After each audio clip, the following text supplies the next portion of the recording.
Shock news today, the retirement of the Manager of Opposition Business, former Minister, of course, Liberal frontbencher now in opposition, Paul Fletcher. He won't contest the next election. Of course, there won't be a by-election. His seat is the seat of my old boss, Brendan Nelson, terrific bloke, big shoes to fill. In comes Fletcher. I think what's that been, a 14-year term, 15-year term. There was a big swing against him, though, at the last election from a Teal. She might call herself an independent. Let's call her a Teal.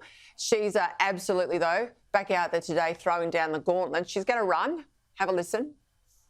It's not Mr Fletcher who people have an issue with. It is Peter Dutton and Mr Scott Morrison. They've pulled the Liberal Party too far to the right, and the party no longer represents the values of the people here in Bradfield. Geez, you know she's desperate if she's still banging on about Scott Morrison. Hey, you've got the drum on Fletcher's likely replacement. What can you tell us?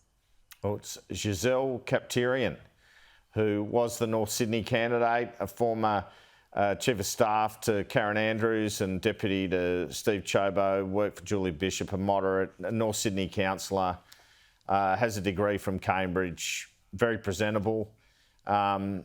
I think she'll take the fight up there, but she will indeed have a fight. And I think the interesting thing about this is apparently Paul Fletcher told Peter Dutton early in the term he was likely to go at the end of the term. So he's hung on a bit like Julie Bishop did to thwart Christian Porter in Curtin until the last minute to call it quits to stop Matt Keane, in my view. And Matt Keane, a few minutes ago, tweeted a big criticism of Peter Dutton's nuclear policy and said how bad it would be for the cost of living. Now, I know he's on that federal government job, Climate Change Authority, but I can't help but link these two events.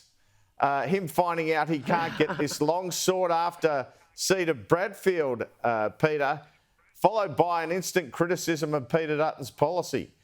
Dare I say sour grapes from Matt Keane. Well, we should all be eternally thankful then to Paul Fletcher that he stymied the course of history there, and we've kept Matt Keane, for the moment at least, out of Canberra. Andrew Clennell, thanks for your time this year. I've loved having you on the show.